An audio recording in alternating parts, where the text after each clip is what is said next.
Ah, me hiciste caso, pusiste las dos proyecciones. Qué chévere. Pero mira cómo queda, ¿ah?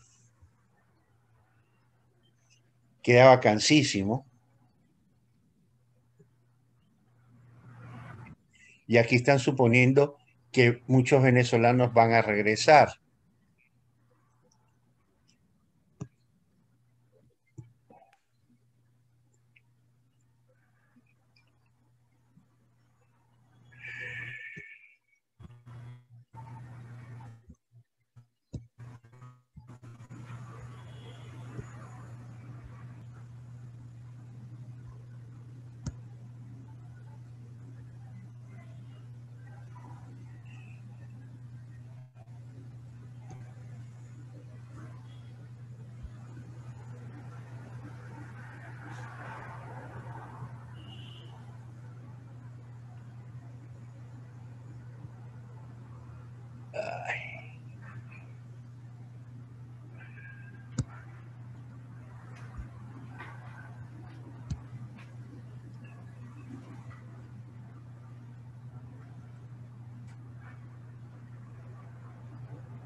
El año 2060 es un año crítico, ¿no?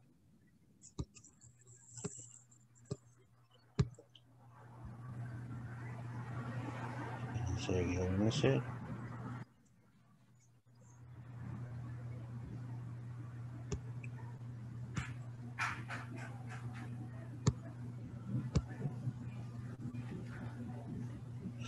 Estás ahorita en Italia.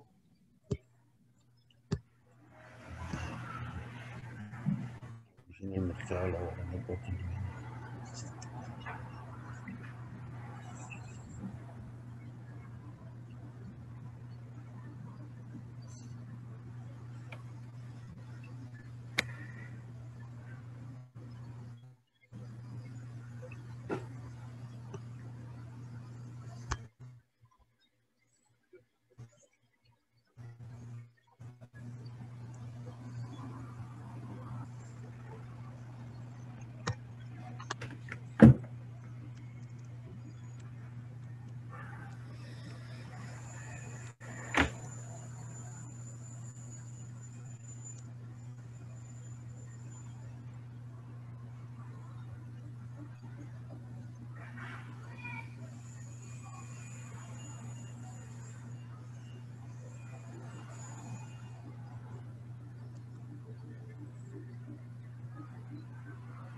Que sabes que no estoy en la mesa, estoy sentado en el sofá y entonces aquí escribir me cuesta un trabajo enorme, pero bueno.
¿Has leído esto de aquí? Lo que te acabo de poner, te puse un párrafo transitorio, o sea, hace un párrafo que ata la idea de arriba con la idea de abajo. A propósito, ¿estás por ahí? Hola.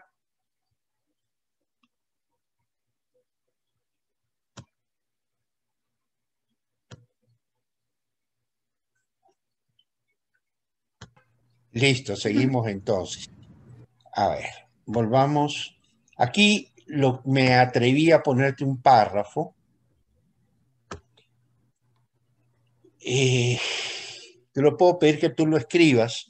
De hecho, si no te gusta, tú lo cambias. Pero creo que vamos más rápido diciéndote por escrito lo que necesitamos o lo que yo creo que necesitamos aquí, más que diciéndotelo verbalmente.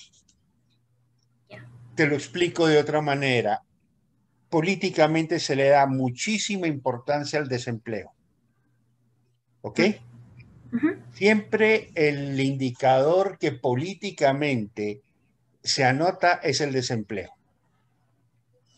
Y esa es la razón del por qué se crean todas estas categorías que son subempleo, pero que no se le da la forma real de subempleo, sino que se crean un montón de categorías y entonces siempre el político te dice, mira, la crisis no es tan grave, mira, no hay crisis.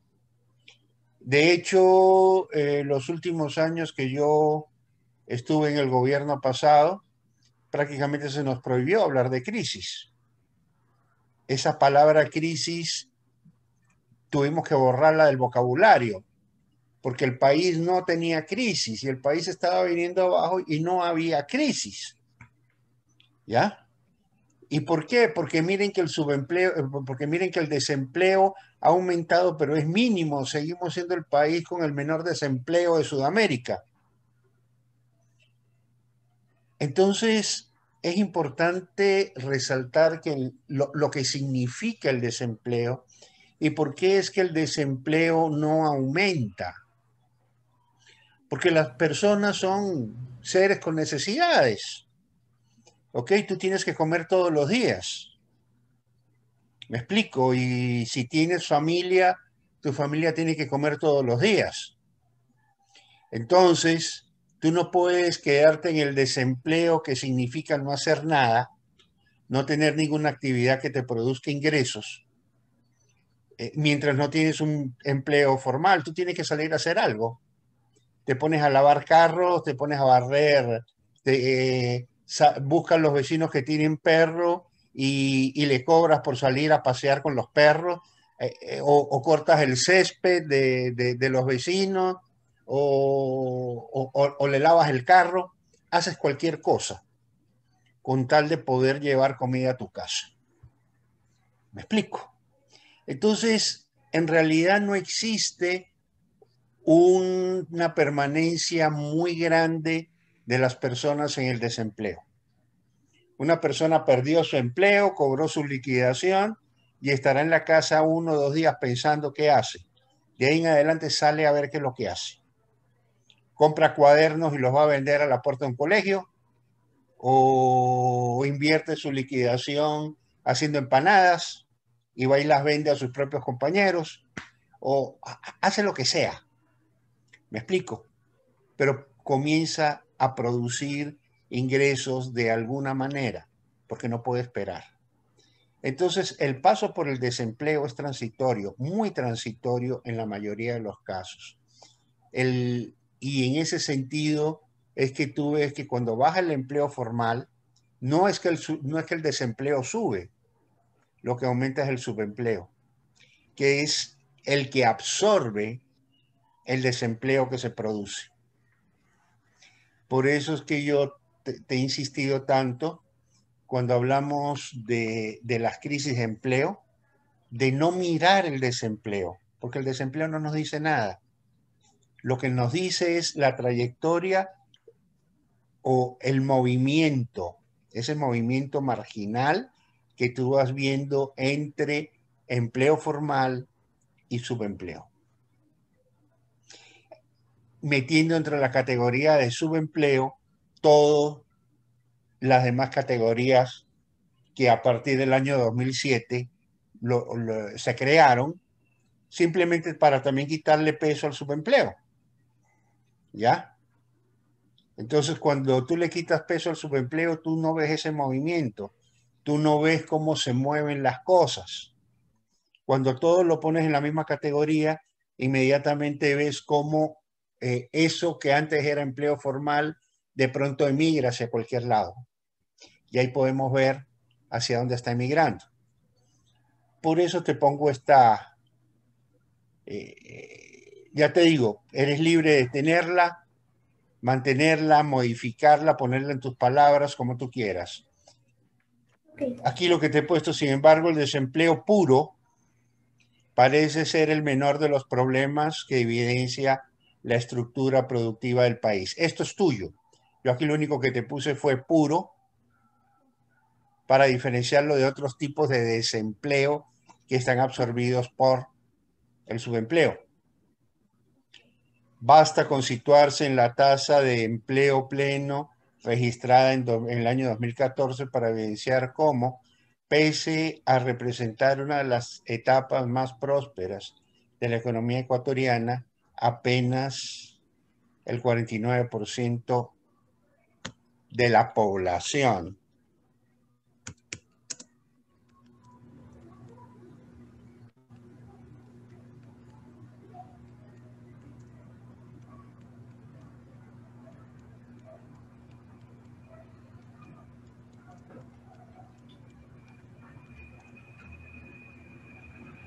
logró insertarse adecuadamente en el mercado laboral. No obstante, 51 de cada 100 personas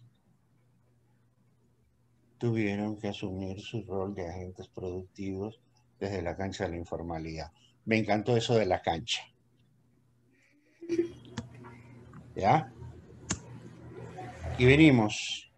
Y es que por principio, el desempleo absoluto difícilmente puede elevarse mucho, considerando que el ciudadano, el ser humano en general, como ente biológico, no deja de tener necesidades que le urge satisfacer, independientemente del hecho de tener o no el carácter de una fuente de trabajo formal.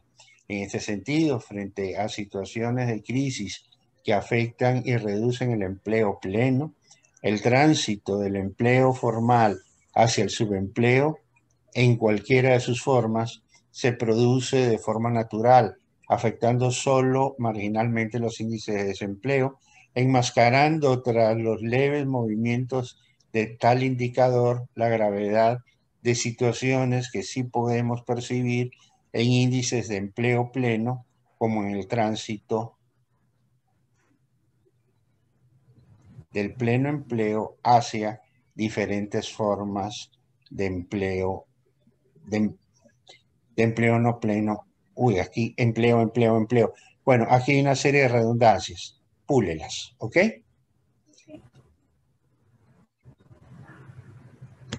A partir de...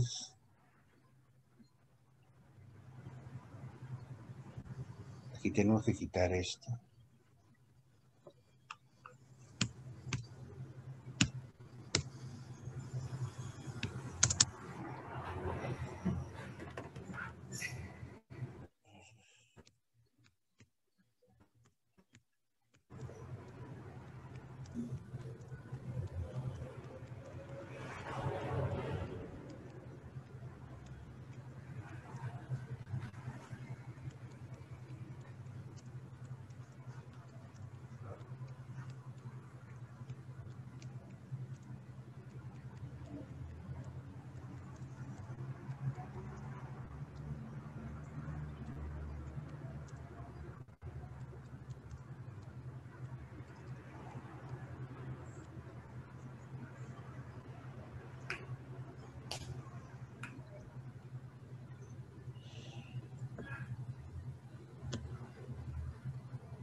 ¿Por qué abriste aquí comillas?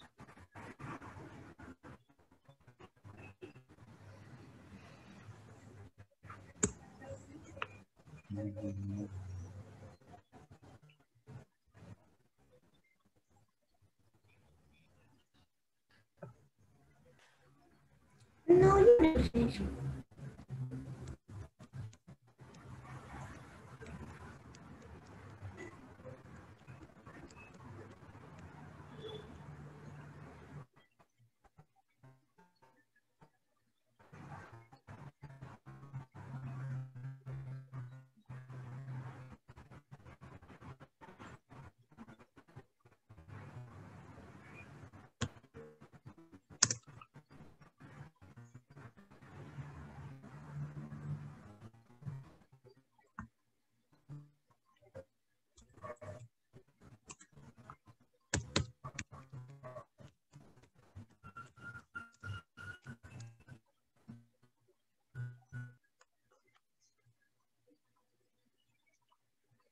Espérate, te voy a aclarar esta idea. Está buena la idea.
Te volviste a ir, ¿no? Dice que Sí, lo siento, ya regresé.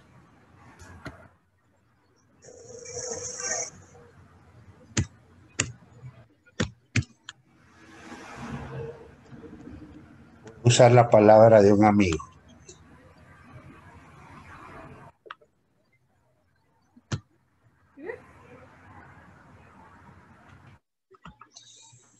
Te voy simplemente agregando párrafos de ideas que tú tienes implícitas en la cabeza, pero que es importante explicitarlas, porque de alguna manera rompen con el pensamiento general.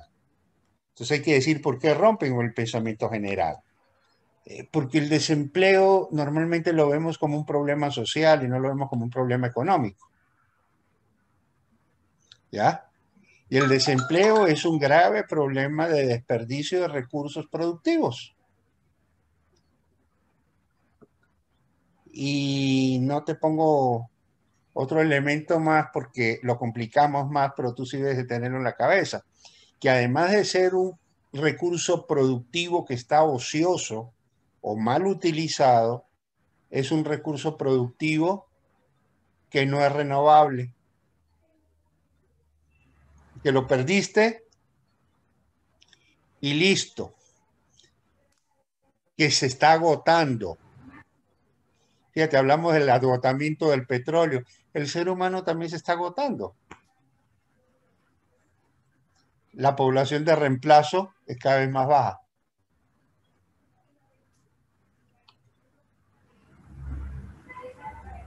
A ver, aquí sobra un ojo. En base a las cifras presentadas,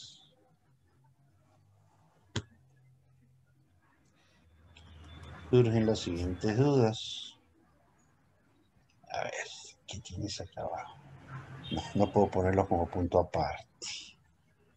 ¿Será posible que todo ese elemento productivo no cuente con el potencial necesario para ser explotado en un contexto de pleno empleo y por esta razón asumen el sentido económico medio de sustento?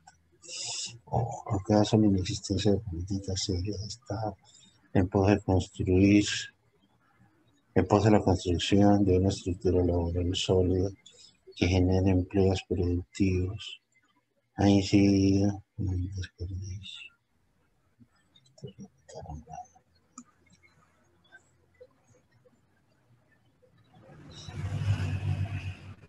Únicamente,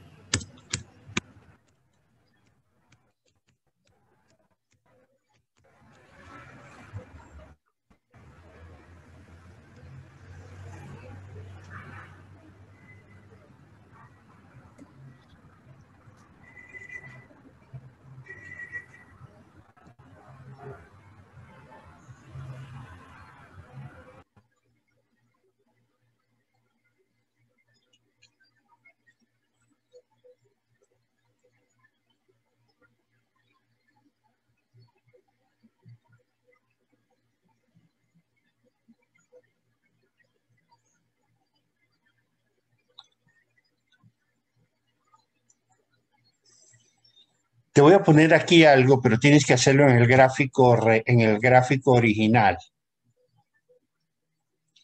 Vas a poner otra fila que diga 0, 0, 0, 0, 0, 0, 0, 0, 0, 0, 0.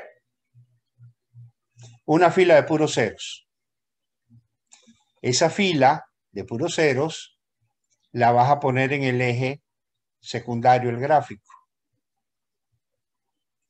Y entonces te va a dar algo así. Te voy a mostrar.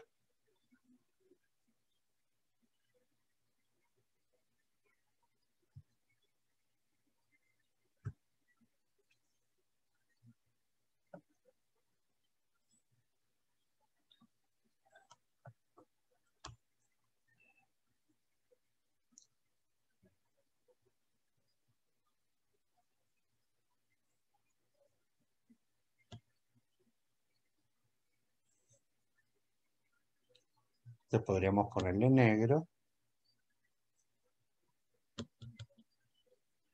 Un poco más ancho.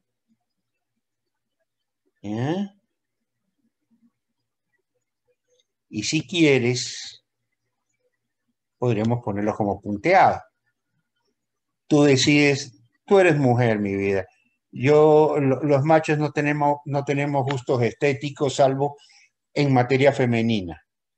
Pero en estas cosas yo por lo menos de estética no tengo idea. Pero en términos prácticos, ¿qué es lo que estoy mostrando aquí? Porque esta línea aquí, que me parece magnífico que lo hayas presentado, parece muy bien, ya que se te haya ocurrido esto, se pierde si tú no tienes la referencia de su significado. Entonces, ¿qué es lo que quiere decir aquí? Que aquí tuvimos una subida el año 2008, tuvimos una fuerte caída el año 2009, la crisis del año 2009, tenemos una recuperación del 2010 hasta el 2014. Pero a partir del 2015 se hace negativo. Solo el 2017 hay un pequeño repunte y de ahí en adelante sigue siendo negativo.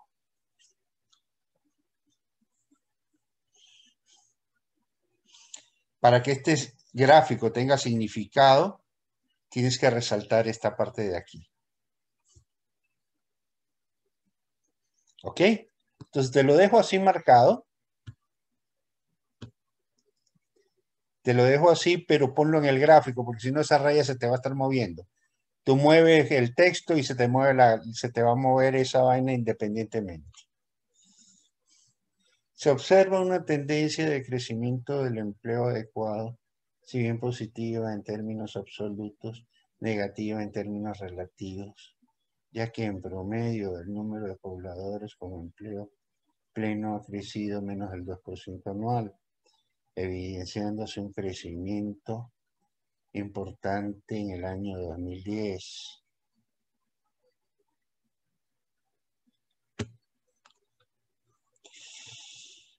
Crecimiento.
Ay, pues eso ya lo habías dicho. Te lo dañé.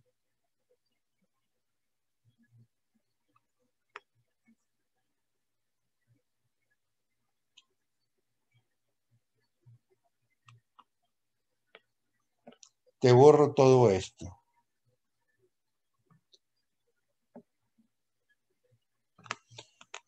Me arrepiento, me arrepiento.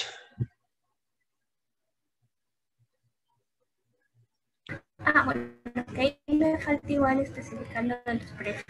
Es que yo me adelanté a una idea que ya tú habías puesto. ¿Sabes una cosa? A pesar de que tú no me quieres nadita, veo que comienzas a pensar como yo y me asusta.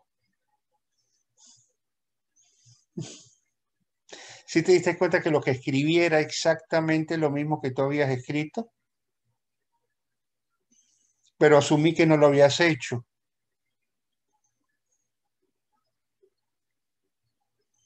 Me asusta, pero me siento muy orgulloso de ti. Y aunque tú no me quieras, yo sí te quiero a ti. Bueno, seguimos.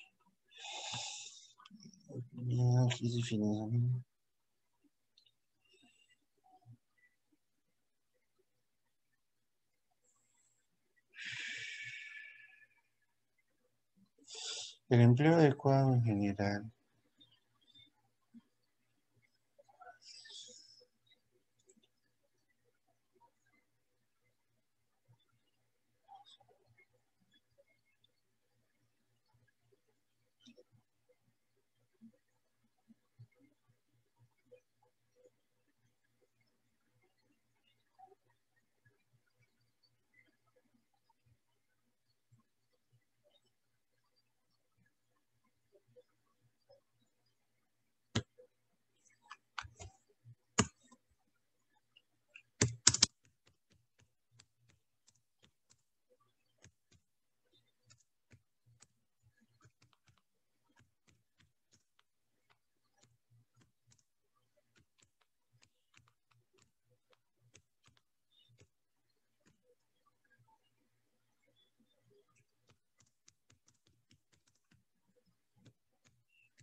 Significado.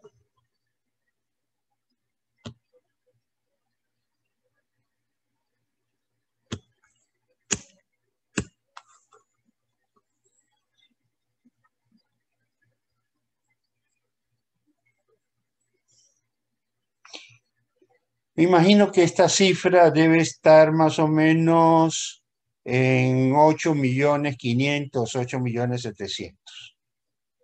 ¿Ok? Ya tú sabes cuál es. Si 4 millones es el 50%, el 100% pues es subempleo el junto doble. con el desempleo. ¿Ya? Pero tú pon la cifra. Bueno, acá abajito tengo los gráficos de subempleo y desempleo, ¿no? A ver si lo sumamos, si lo ponemos, ¿no? Ajá. No, Esa pero es que lo que quiero simplemente es, sin embargo, durante los últimos 14 años, el número de empleos adecuados se mantiene alrededor de 4 millones, siendo 4.700.000 el máximo de empleo pleno alcanzado en la época más próspera del país, frente en ese año a tanta demanda. Acuérdate que a tanta oferta, no tanta demanda.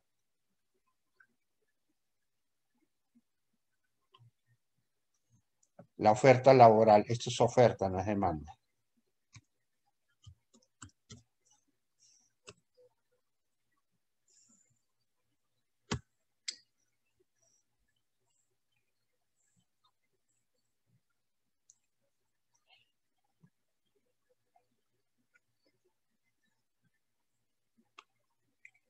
Por otro lado, la evolución del desempleo.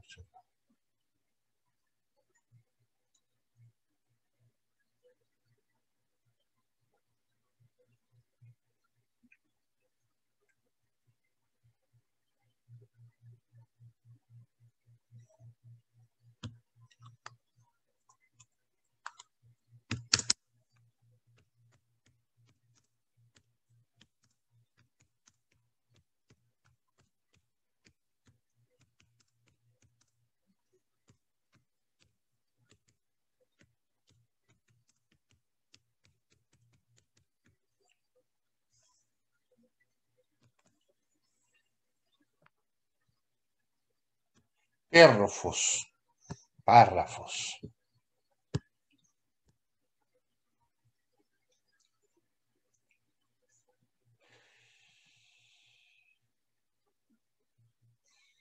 Aquí también puedes poner, y fíjate, al poner aquí la línea, se te hace mucho más significativo, porque vas a ver que la tasa de desempleo inclusive crece a tasas decrecientes. Entonces tú dices, ah, no, pues mira, está creciendo a tasas decrecientes. De hecho, del 2017 en adelante el desempleo crece a tasas decrecientes. Porque la gente no se queda quieta, pues. La gente no espera que vengan a censarlo para salir a buscar trabajo. Los niveles de desempleo tal como resultan mayores en los periodos de crisis, como son el 19, en el cual acontece un shock periodista.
Y si te das cuenta, mira, aquí está el cero.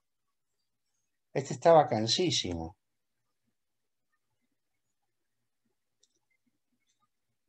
¿Sabes que eres genial, mujer?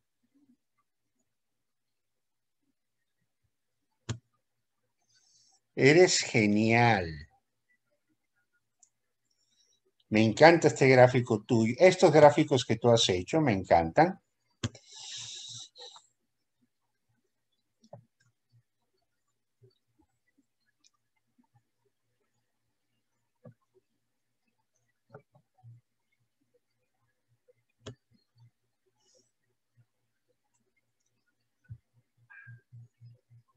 Acuérdate de ponerlo en el mismo gráfico.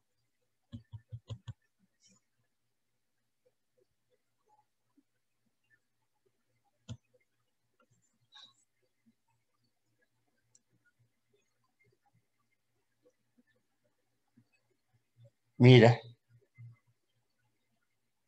baja el 2008, baja el 2010 y baja levemente, casi nada, el 2013. La aceleración, el cambio.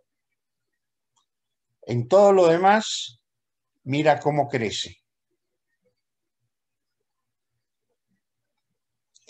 La tasa es positiva.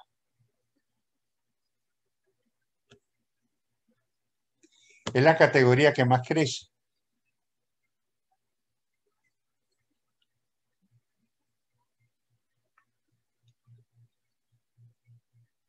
$3 millones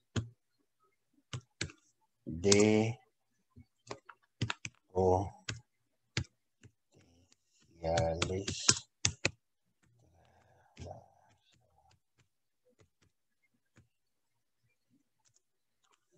seguían con esta forma de subsistencia. La informalidad implica tener los recursos.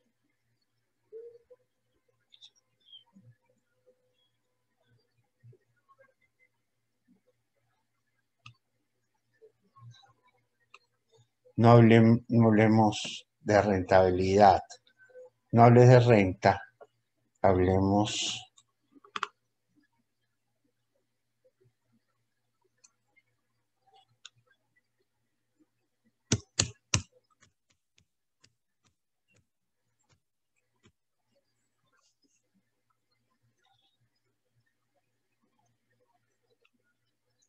La tendencia de crecimiento.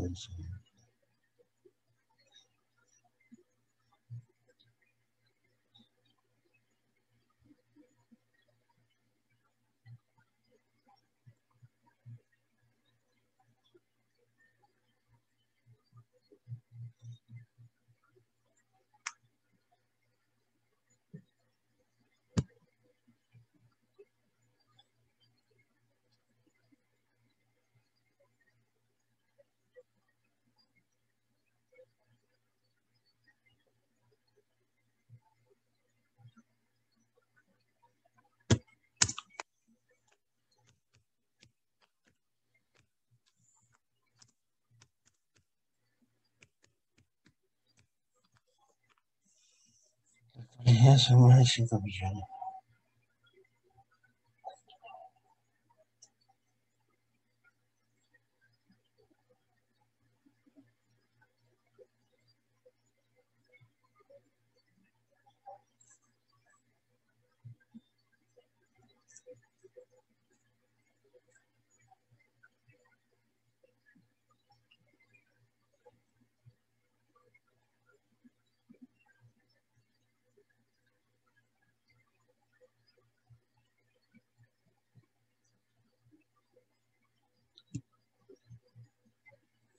Aquí supongo que llevabas un gráfico o algo.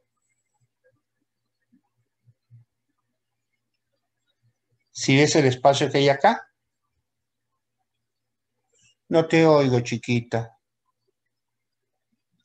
No te oigo. Que no sé si quizás esté más abajo o si no lo borré porque no sabía si ponerlo o no ponerlo. Bueno, ¿y por qué no lo puedes poner? O sea, no, porque no sabía si es que estaba así como muy repetido con el que seguía. Entonces, por eso creo que dudé. Ah, Pero bueno. en todo caso, Bueno, tú quizás esté decides, ¿ya? abajo. La decisión es tuya. Hasta ahora lo veo muy bien. Ese. Ok. Ah, sí. Este de aquí es un excelente gráfico. Las líneas es un gráfico lineal, pero siendo lineal, a ver, no me voy a adelantar, solamente lo voy a hacer verbalmente. Fíjate la consistencia en las proyecciones de la población económicamente activa y de la población empleada. ¿Sí ves? Es decir, la población en edad de trabajar, la población que efectivamente busca trabajo. Mira el R cuadrado. Mira en cambio el R cuadrado de la población formalmente empleada. 0,25. Absolutamente tirado los cabellos. ¿Por qué? Porque mientras esto de aquí es estable, esto de aquí tiene una gran, ¿cómo se dice en estadística? ¿Cuál es el término? Volatilidad. Esta de aquí no es volátil, es estable, pero esto es tremendamente volátil. ¿De qué depende la volatilidad? Del precio del petróleo.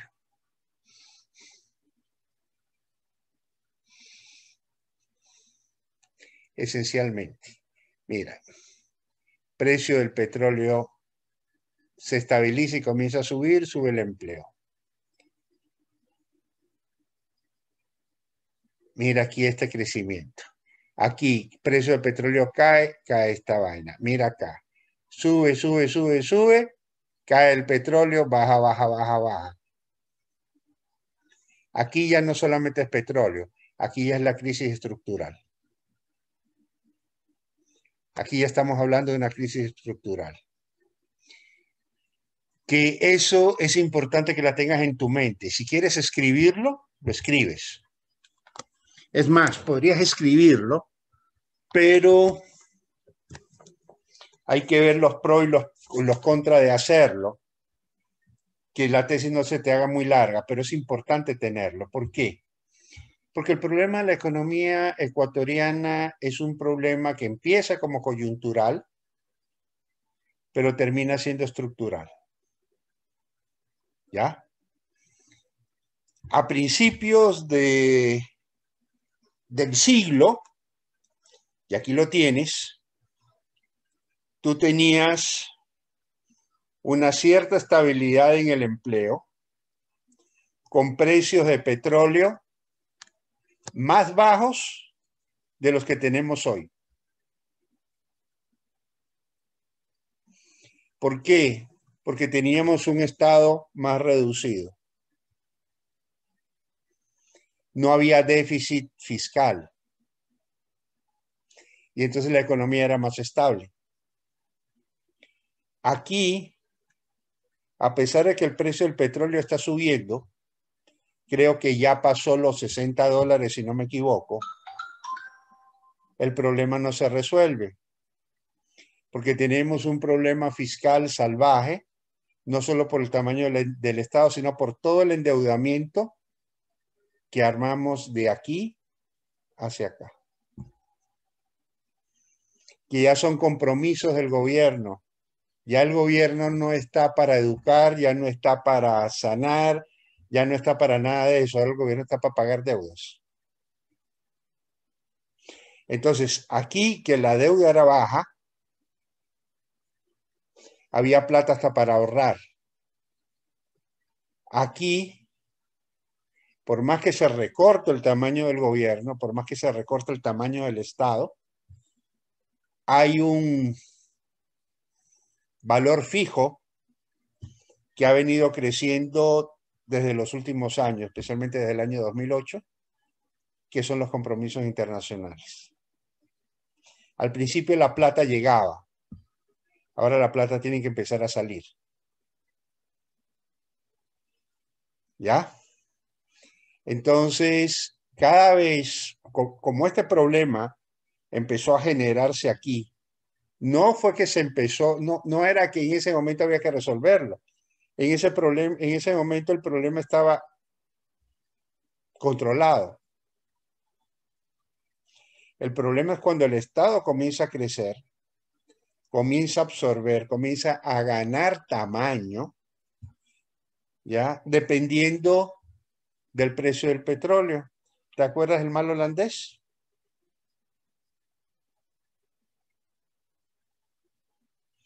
¿Qué hicimos nosotros?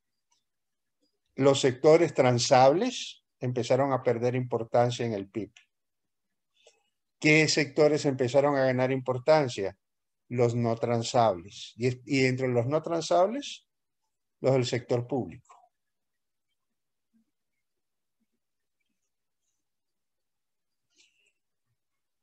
El país que empezó a perder competitividad transable en el exterior, nos agarra la crisis y encima endeudados. Lo que te estoy diciendo, y grábate las palabras, aunque a ti no hay que decírtelo mucho porque te las grabas enseguida, es tema de otra tesis.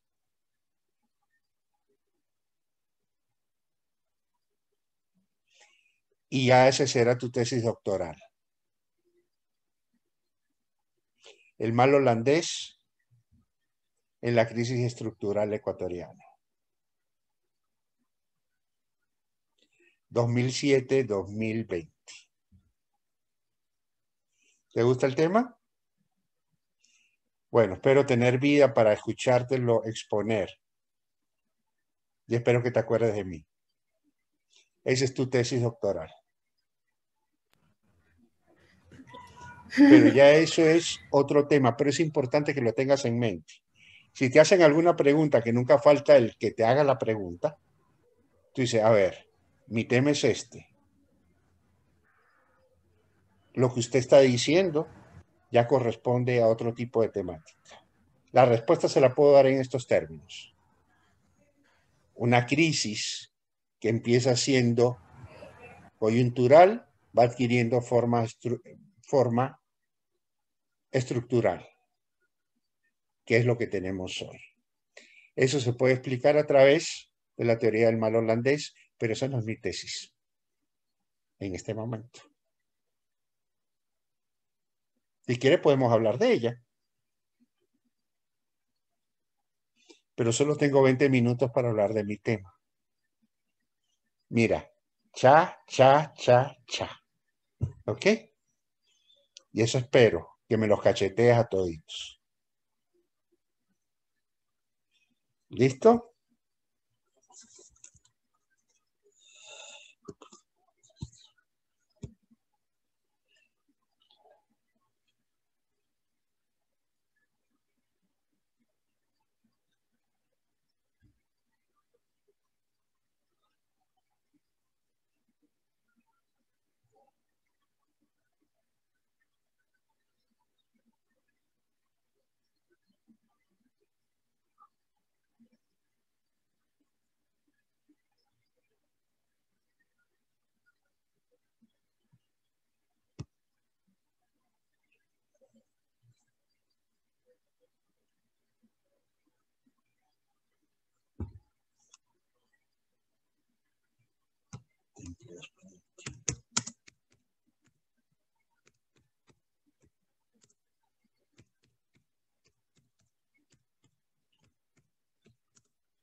A ver, esto es lo que no entiendo, mija.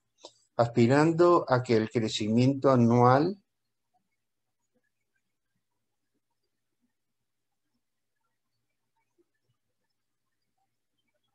Es que ahí también me perdí. Yo decía, quiero que el crecimiento sea... No sabía cómo. Esperando, espérate, que el crecimiento de oportunidades.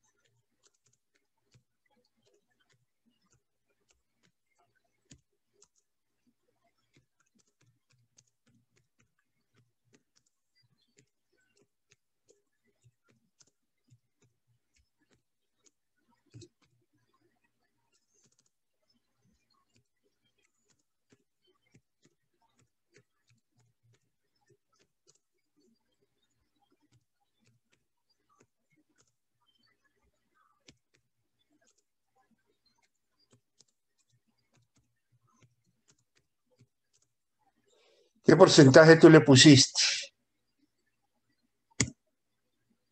¿90? ¿Le ponemos? 80%. 80. 80. 80.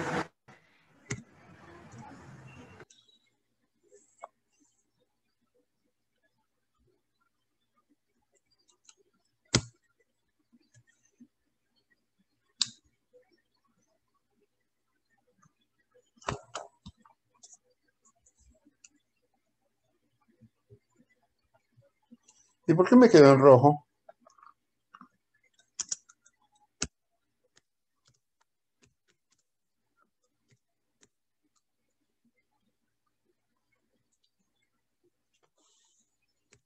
¿Por qué me quedó en rojo? No tengo idea.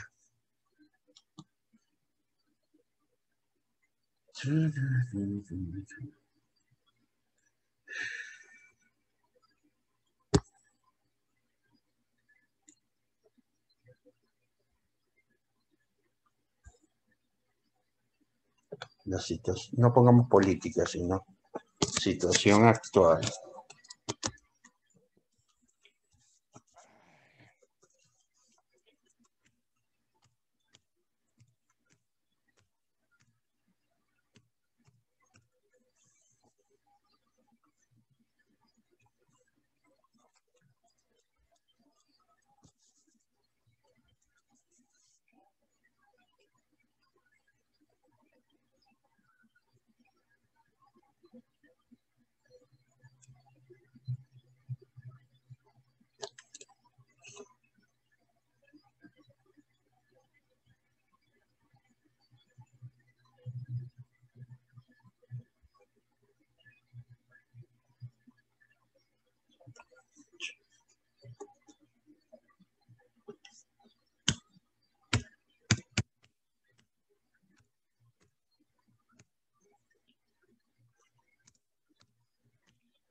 El problema, a ver, el problema del empleo,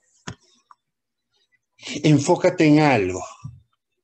El problema fundamental de un país no es el empleo, no es el desempleo, se llama pobreza. Y la solución a la pobreza se llama desarrollo. ¿Ok? Y el desarrollo se logra con crecimiento. ¿Estamos? Entonces, más que un problema de empleo, tú puedes decirme, por ejemplo, que Singapur pueda empezar a presentar problemas de desempleo. Es un país desarrollado, donde el empleo es el mecanismo para distribuir riqueza. Pero en Ecuador el problema no solo es que no hay empleo para distribuir riqueza, es que ni siquiera hay riqueza.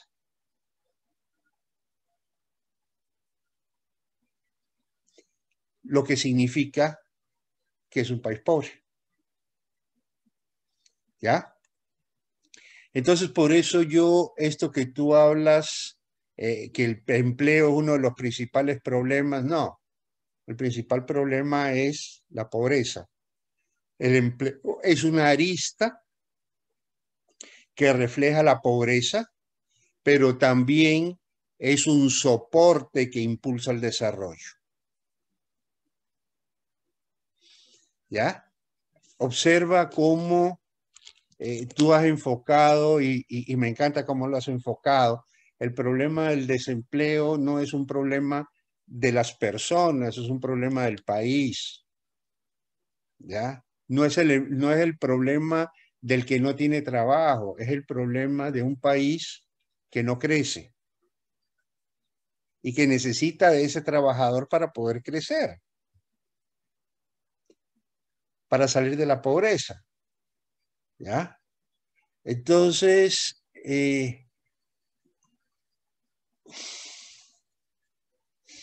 yo no sé si yo estoy loco, pero yo esto lo veo como un árbol que tiene distintas ramas. Una rama es el desempleo, otra ramita por allá es la falta de educación, la otra ramita que hay por allá es la esperanza de vida corta, la otra ramita es la mortalidad infantil, la otra ramita por allá es la muerte materna, la otra ramita, y son un montón de ramitas, pero todas esas ramitas salen de un tronco común que se llama pobreza. Y ese tronco común es un tronco vacío, que le hace falta rellenarlo de riqueza, es decir, producto. Un país que no produce lo suficiente es un país pobre. Un país pobre es ese que tiene todas esas ramitas. Pero la solución no está en las ramitas, la solución está en el tronco. No sé si compartes conmigo la idea, ¿ok? No sé si estoy loco, pero para mí ese es el escenario. O sea, las ramitas son las ramitas. ¿Por qué es tan importante la rama del empleo? Porque el trabajo es la fuente de valor. En otras palabras, un país pobre es un país que no crea valor. Y la única fuente creadora de valor se llama el trabajo. Entonces, un país con desempleo, un país con subempleo,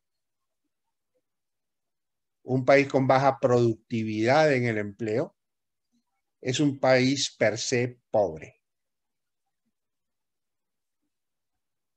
¿Ya? Entonces, por eso es importante el empleo, por eso es importante la productividad del trabajo. Por eso es importante pensar en un trabajo productivo. ¿Te dormiste?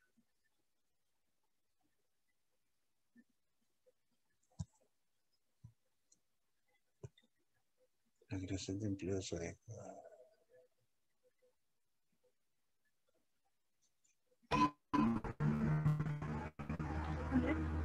Ah, ese de ahí. Ah, no, no, no.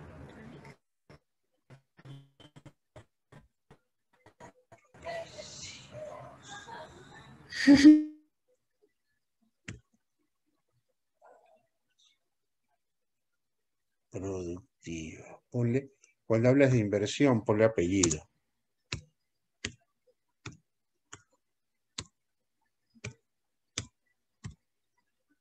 Porque nuestros economistas se los ha entrenado solamente para ver la palabrita como sustantivo, no como verbo. Entonces, inversión, para eso está el Estado, para que el Estado invierta. Inversión productiva, es decir, inversión que genere empleos productivos, inversión que haga crecer el PIB.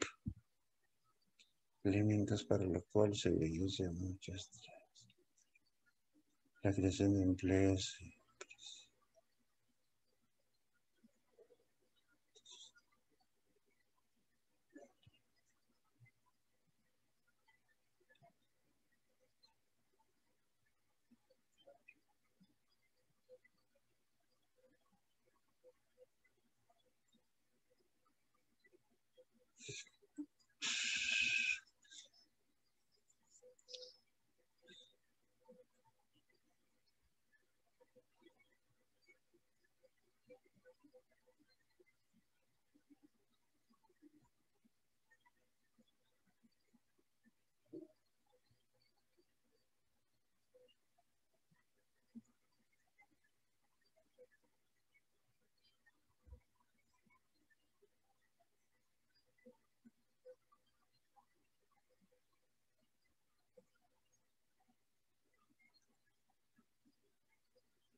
Este de aquí, déjame pensar.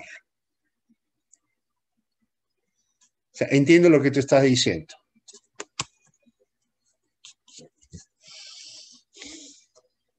Lo que no me gusta, eso no significa que no vaya, porque si a ti te gusta, va a ir, es atar las políticas a los gobiernos. Yo esto lo pondría de otra manera.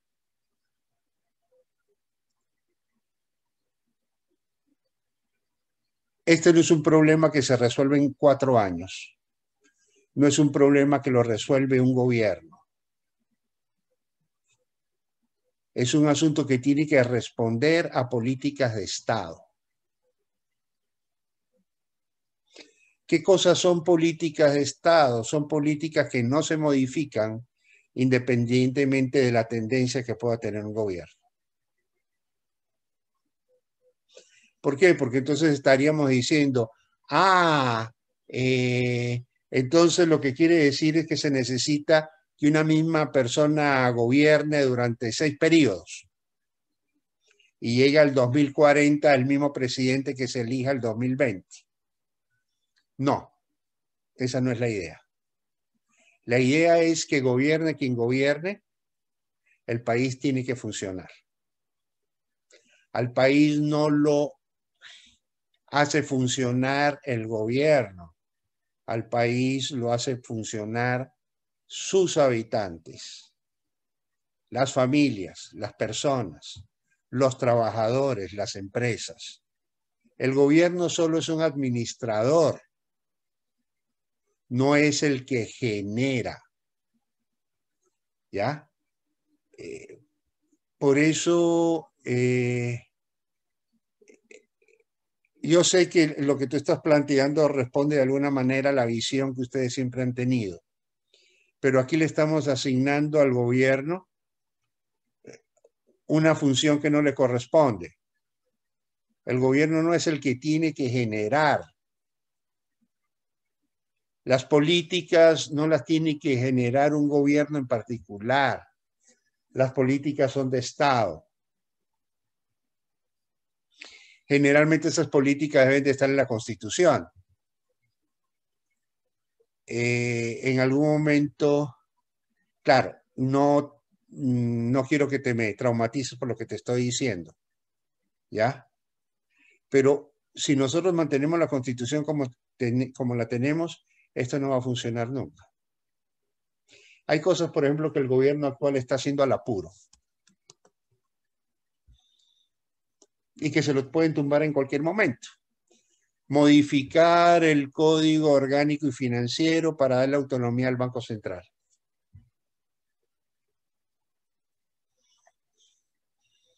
Se puede sacar una ley que cambie eso, pero ¿qué es lo que dice la Constitución? La Constitución dice que la política monetaria, cambiaria, financiera es del presidente de la República y que el Banco Central es solo la herramienta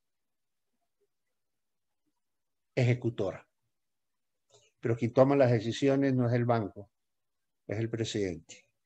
Si eso dice la Constitución, ¿cómo rayo yo voy a tener un banco autónomo? Un banco autónomo que es autónomo para recibir órdenes del presidente. Entonces, eso no está en la ley. La ley lo dice, pero cambiar la ley no vale de nada porque se vuelve inconstitucional. ¿Ok? Entonces viene cualquiera y dice, no, la Constitución dice esto.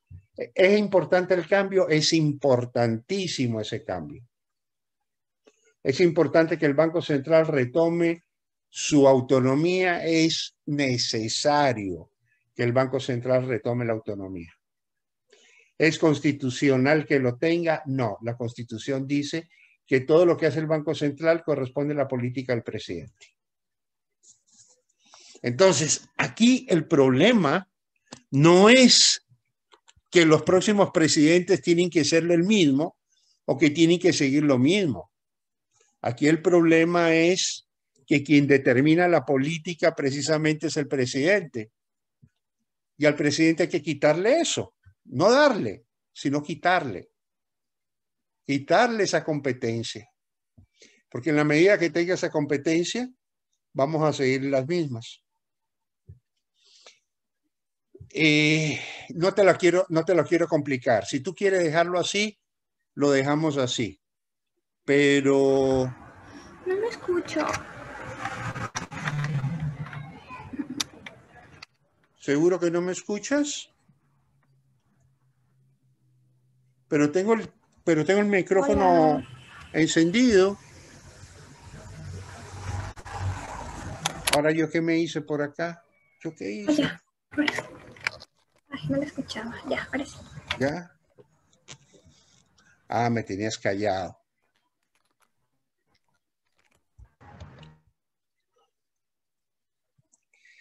Esto de aquí,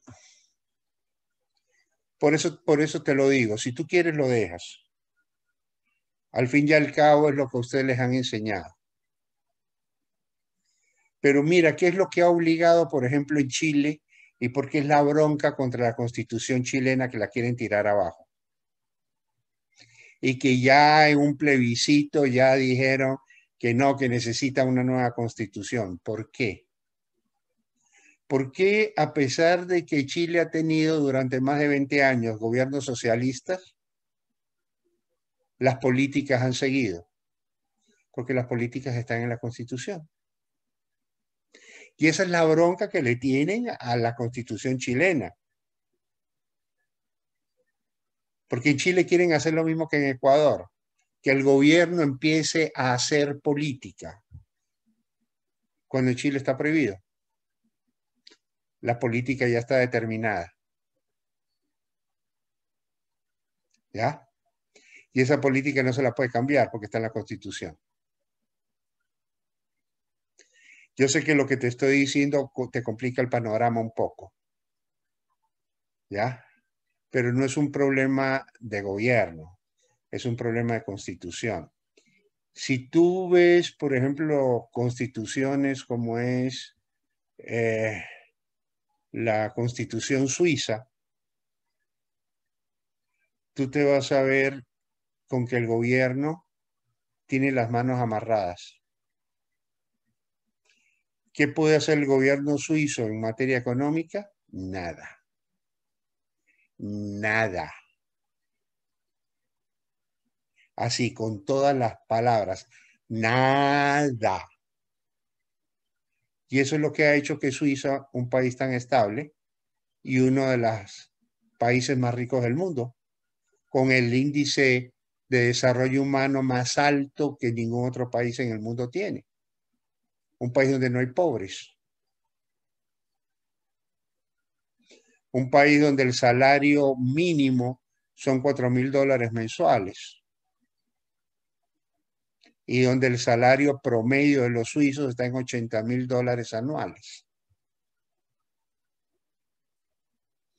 ¿A qué se debe el éxito? A que el gobierno no puede hacer nada. Es un país donde todo se mueve por plebiscito.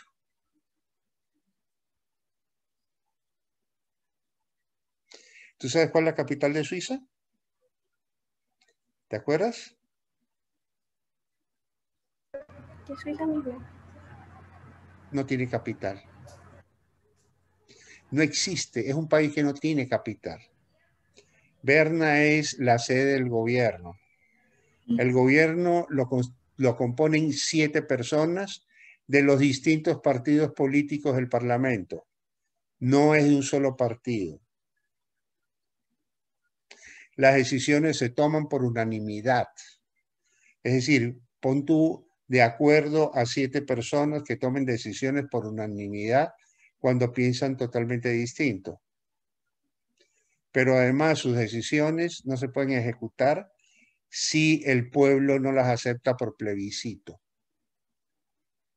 Es decir, cuando ellos toman una decisión que va más allá de sus competencias, la tienen que someter a plebiscito. Y el pueblo es el que decide. ¿Y cuáles son sus competencias? La defensa, relaciones exteriores y para de contar. Nada más. Todas las demás competencias están en los cantones. Y los cantones son soberanos. Es decir, el gobierno central no puede señalar a un cantón ni le puede ordenar a un cantón qué es lo que tiene que hacer. Los cantones son soberanos. Entonces imagínate cómo camina ese país, pues, o sea, lo que está en la Constitución se cumple. Y esa es la guía de todo el país. ¿Cuántas páginas tiene la Constitución? 140. La nuestra tiene 400. Si tú quieres ver una Constitución simple, lee la Constitución suiza. Y es la cosa más simple, pero a la vez con mayor significado, o sea, en términos de políticas.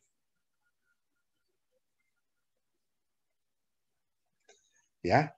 Entonces, te repito, esto no es un problema de un gobierno.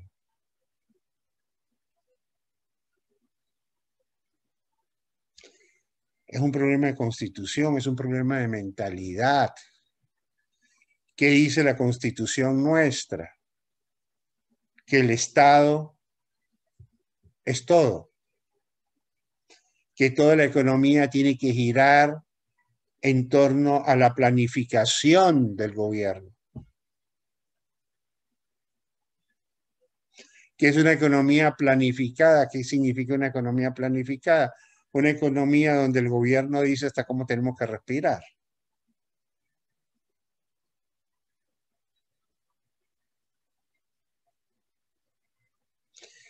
Entonces, los cambios son mucho más profundos que esto.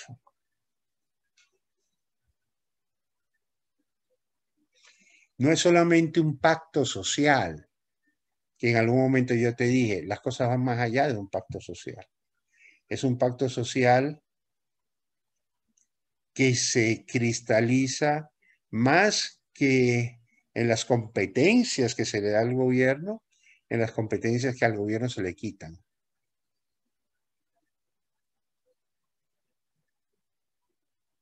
Tú no puedes hacer esto, tú no puedes hacer esto, tú no puedes hacer esto.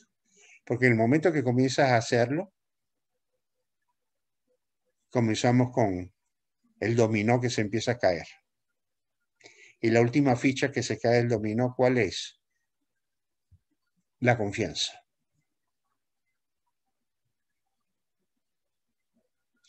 Mira tú, por ejemplo, la oferta de campaña, esa oferta tan simple, de $1.000, que parece hasta bonito, ¿no? $1.000 la primera semana.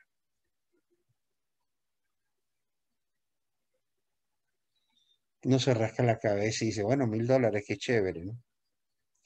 Viene la pregunta, ¿dónde vas a sacar los $1.000? Ah, el Banco Central tiene $8.000 guardados. Banco Central tiene 8.000 y de los 8.000 yo voy a coger tantos miles de millones para repartir. Ah, chévere. ¿Y de dónde es esa plata? De los depósitos. El encaje de los bancos. Entonces voy a disponer de la plata del encaje. ¿Y la plata del encaje de quién es? De los depositantes. Es decir, le voy a regalar a los depositantes $1.000 a cada uno de su propia plata.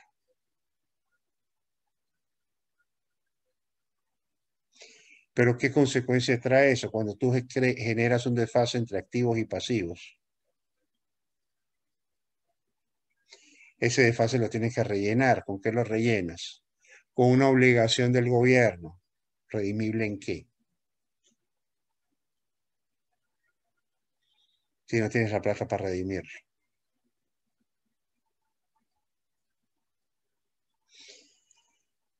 ¿Qué es lo que tú necesitas? Una constitución donde te diga que el gobierno no puede hacer eso.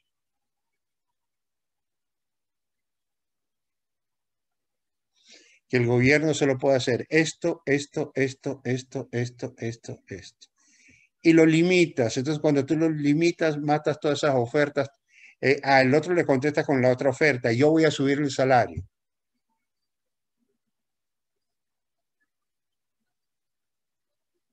O sea, y faltará otro por ahí que diga otra cosa. Yo me acuerdo Carlos Julio Arosemena Monroy, tienes que haberlo conocido en la historia, porque cuando él murió creo que tú todavía no nacías. Era un tipo muy simpático, fue presidente del Ecuador, era muy polémico, famoso más por los actos de irreverencia que cometía que por otra cosa. Era un tipo brillante, uno de los mejores abogados que ha tenido este país, pero era alcohólico. Y si no estaba borracho, no pensaba. Entonces, cuando estaba borracho era brillante, pero irreverente. Y fue famoso por algunas cosas que hizo, entre ellas el golpe militar que le dieron. Se lo dieron por una de esas irreverencias que los militares dijeron hasta aquí llegaste. Invita al embajador de Estados Unidos, en pleno banquete se emborracha, orina en la copa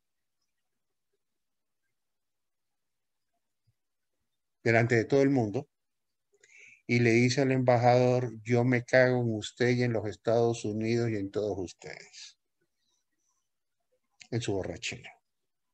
Al otro día ya los militares estaban en el gobierno. O sea,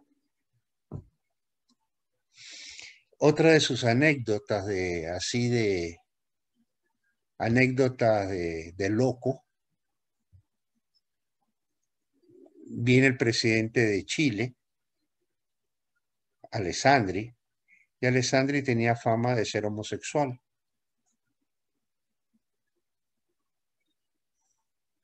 Esto que te digo me lo contó un periodista de la época, que sigue siendo periodista hoy, y que lo presenció. O sea, a mí me lo cuenta como una anécdota que yo le decía, no te lo puedo creer. Dice, sí, así ocurrió. Estaba con sus dos decanes, y cuando ve que Alessandri se le acerca, los dos decanes lo cogieron porque se caía de borracho.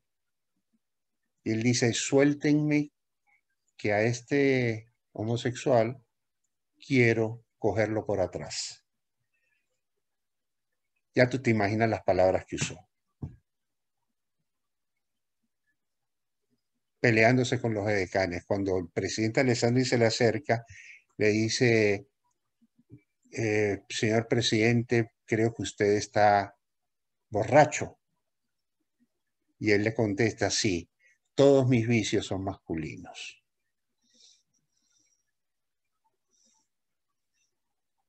De ahí se hizo famoso la frase de los vicios masculinos. Todos sus vicios eran masculinos. O sea, ese señor llega al Congreso Nacional el año 69, forma parte del primer Congreso Nacional, con un partido político que se había creado para que él fuera candidato. ¿Y con qué ganan las elecciones? Fíjate, existía el 13º sueldo, existía el 14º sueldo, pues había que crear el 15º sueldo. Y con el 15º sueldo, él gana las elecciones. Y se creó el 15º sueldo, ese 15º no sé cuándo fue que desapareció, pero se crea el 15º sueldo porque era su compromiso de campaña. O sea, la oferta que tú ves ahora no es muy diferente que la oferta de los años 70 o de los años 60. No era muy diferente, era la misma cosa. Podemos hacer cualquier cosa.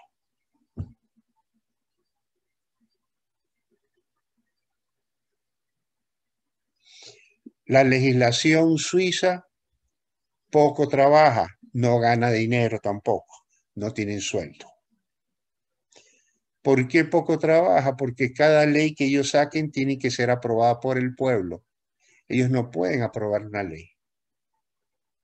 Una vez que ellos han aprobado una ley, la tienen que someter a referéndum. Y es la gente quien dice si la ley va o si la ley no va. Resultado, como no pueden vivir de referéndum en referéndum, pues simplemente el movimiento legal es mínimo. Es uno de los países más estables del mundo.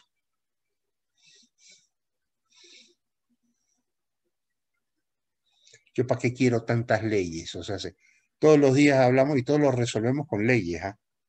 No, es que hay que crear una ley para tal cosa y hay que crear una ley para tal otra. ¿Y qué tal si hacemos desaparecer todas esas leyes y nos quedamos con lo fundamental?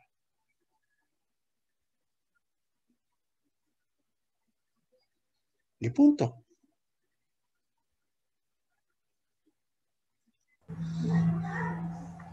Explico. O sea, las cosas trascienden al gobierno. Más bien uno de los problemas que nosotros tenemos es que el gobierno hace demasiado. Es que los políticos tienen un campo de acción demasiado amplia, donde pueden ser creativos. A los políticos hay que matarle la creatividad, porque es esa creatividad la que te lleva a todas las consecuencias que nosotros conocemos. ¿Me explico? ¿Yo sí te he mostrado la Constitución suiza o no? ¿Te la he mostrado?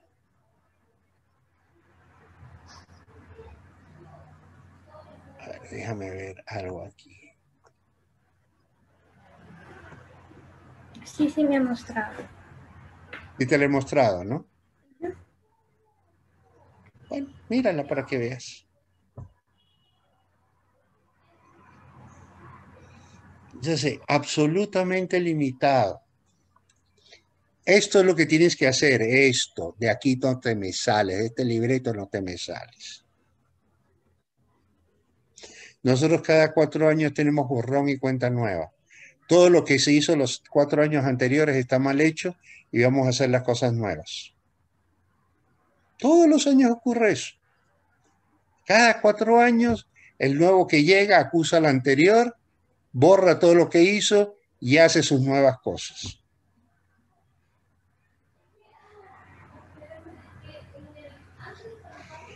Entonces, créeme, no te voy a pedir que pongas eso en la tesis porque eso es materia de otra tesis.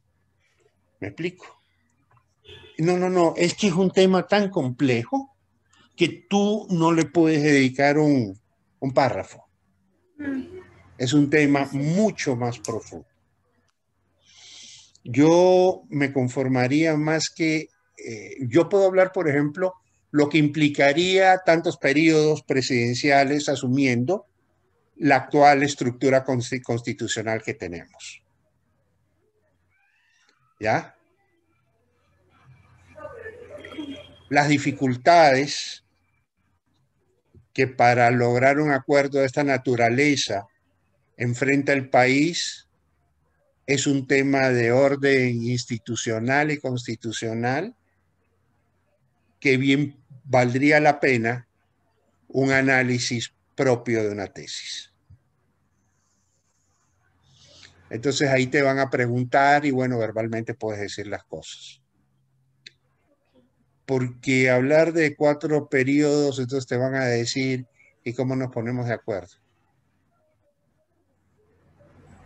Más bien es ese punto en el cual tú llegas a la conclusión de que con nuestra actual estructura constitucional no vamos a ninguna parte. ¿Y sabes una cosa? Te adoro. Me acabas de ilusionar, me acabas de prender el foco, porque no he podido terminar un libro y ahora sí lo voy a terminar con lo que te estoy diciendo. Bueno, me alegro. ¿Ah? Me Sí. alegro, digo. Y es más, voy a usar tu tesis para ello.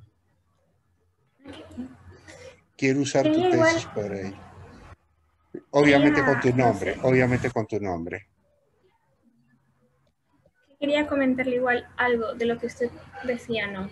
Ayer justamente estaba viendo yo con mi hermanita así entrevistas a los candidatos. Y entonces ella me decía así sorprendidísima, ¿no? Me dice, aquí lo que tenemos es populismo, ¿cierto? No es democracia. Dice, porque yo estuve leyendo y la democracia no es esto. Dice, no se escoge a las personas, dice, por lo que te ofrecen.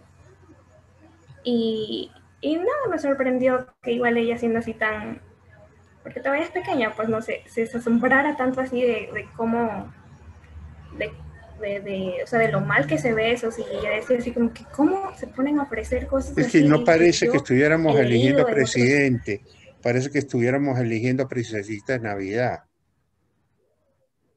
O sea, así como cuando eligen a las Misses, ¿quién va a ser Miss Ecuador? Y le hacen preguntas tontas y con respuestas tontas. Y no, yo voy a trabajar por los pobres porque yo amo los pobres y yo me voy a dedicar a trabajar por los más necesitados. Estamos eligiendo a Miss Ecuador.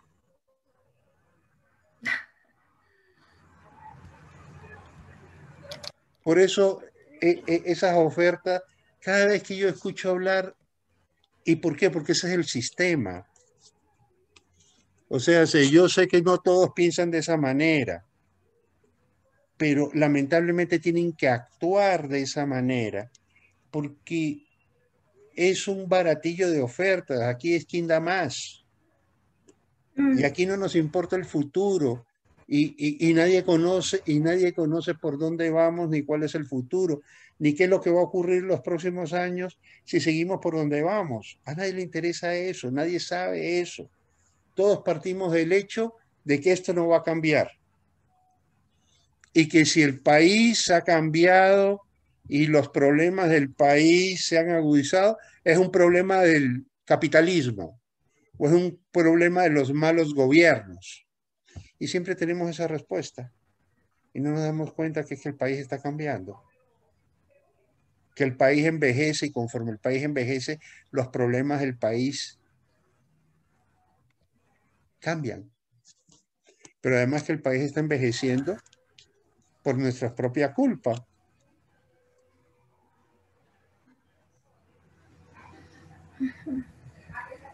Y a los síntomas de ese envejecimiento le echamos la culpa a los gobiernos, que tienen la culpa por no tener visión, sí. Pero no es por lo que hayan hecho, más bien es por lo que dejan de hacer. En un determinado momento. Hoy, por ejemplo, estamos pensando, seguimos pensando en lo mismo y cada vez tenemos más viejos. Ahorita yo, por ejemplo, estoy con taquicardia. Desde ayer he vuelto a tener problemas de angustia. La angustia me provoca la taquicardia. No quiero tomar pastillas porque esa tontería crea vicio. No quiero depender de una cochina pastilla. ¿Ya? Pero todos los días somos más viejos. Y todos los días hay más viejos. Y cuando tú tengas mi edad, ya no van a ser el 10% de la población, van a ser el 30% de la población. ¿Te imaginas la cantidad de locos que va a haber en el Ecuador? La cantidad de dementes seniles que va a tener el Ecuador. Y entonces, ¿de qué gobierno será culpa que los pobres viejitos estén muriendo? ¿Cuál será el gobierno de culpa? Y estaremos pensando en un gobierno de ese entonces como el culpable de que ustedes, los viejos de ese momento, estén desamparados. De que la plata de la pensión no les alcance. Por eso es un problema que ustedes hoy pueden verlo.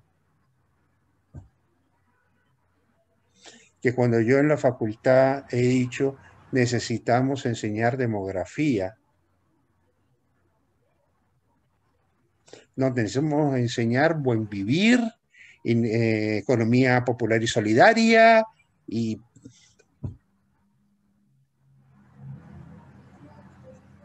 algo fundamental que es la demografía, cómo se comporta la población, cómo evoluciona la población, que es cómo evolucionan los problemas sociales. No tenemos la más remota idea.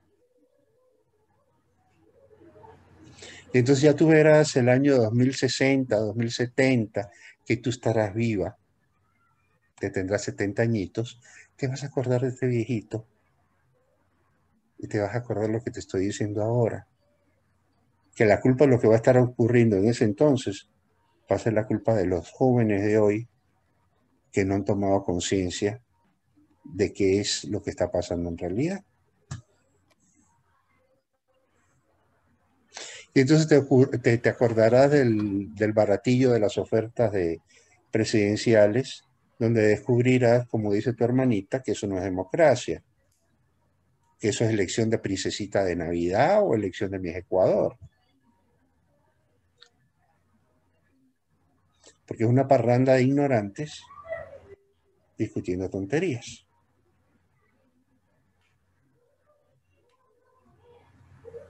Otra parranda de ignorantes del otro lado, que el futuro les importa un bledo.